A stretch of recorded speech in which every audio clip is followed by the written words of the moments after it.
Hi, I'm Jonathan Green. I'm the Literary and New Works Manager at the Goodman. Although we can't really perform new works for you right now, and we can't get into a rehearsal room to rehearse new plays, we are still able to develop new scripts at the Goodman. One of the ways we do this is through the Goodman's Playwrights Unit. Each year we commission 4 brand new plays from 4 Chicago area playwrights. Twice a month, the writers come into the Goodman and meet with each other and with our literary staff. That's me, our resident dramaturg Nina Arndt, and our fantastic interns. At each meeting, 2 of the 4 writers will bring in brand new pages from their play. We'll sit around and read the pages aloud. Sometimes the playwrights will have questions from the readers. Sometimes the readers will have questions for the playwrights. Either way, it's a great way to give feedback. Over the course of 10 months, each writer will have gone from writing the first few words of a play to having a complete first draft. We host public readings of each of those plays in the summer, usually in early July. Some plays will go on to our annual New Stages Festival, and sometimes even onto the Goodman main stage.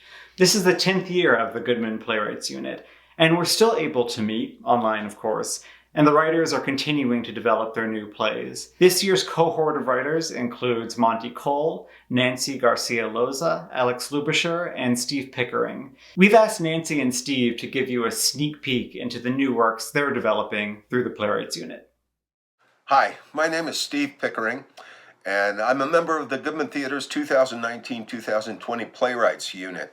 This year for the unit, I've been working on an adaptation of this book, Homage to Catalonia by George Orwell.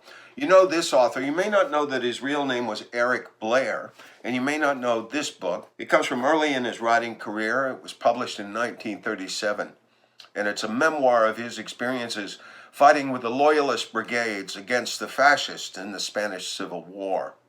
This little reading I'm going to do for you today comes from the 3rd scene in the play. Blair is on his way for the first time from England down to Barcelona, Spain. He makes a stopover in Paris, where he's invited out to a fish dinner by a friend and early mentor of his, the American author Henry Miller. Miller is going to try to talk Blair out of going down to Spain in the first place. So Miller says, "Sex, credit, and a well-cooked fish. Those are probably the only 3 things I'd shoot a man for. Where was I? I'm an idiot. You are, but it's nothing personal. All I'm saying is that idealism is not a good enough reason to run down there and get yourself shot up for a bunch of Reds. I didn't think you were interested in politics, Henry. I'm not interested in getting involved in politics, but I am interested in human folly. And what of the fascists? With Hitler and Mussolini backing them, they're going to win that war. Not if more world powers intervene on the loyalist side, which is when. Nobody wants to get pulled into a war with these psychotic jokers, nor do they want pie-in-the-sky idiots, citizen soldiers, running around on foreign soil causing a diplomatic incident or worse. But they'll just keep making it harder for volunteers to go down there, Eric. France and the British aren't going to break the non-intervention pact, and I saw an American passport just last week stamped not for Spain, which shouldn't surprise anybody if you recall our last little jaunt over here cost us a couple of 100,000 dead. And for what? Here come the Germans again, worse than before, roaring right back with a state-of-the-art war machine. Look, when Franco and his Nazi pals bomb a Woolworths in Scranton, Pennsylvania, then you'll see U.S. uniforms over here again. Eat up. Hi, I'm Nancy Garcia Loza, and I'm a member of the 1920 Goodman Playwrights Unit. I'm working on a play called Rust. The characters first spoke to me during a memory exercise with the Fornes writing workshop. During my residency with the Goodman, I wanted to take that initial memory and dig deeper, excavate pocha things. This play is about Mexican girls and their fathers. It's semi-autobiographical, and I am still figuring out where it will take me. I lovingly call it my bathroom sink family drama. My father recently said to me, "Do me a favor, don't ever write about me." In response, I'm writing Rust. His superpower was la emboscada, the sneak attack, same way they killed Villa y Zapata.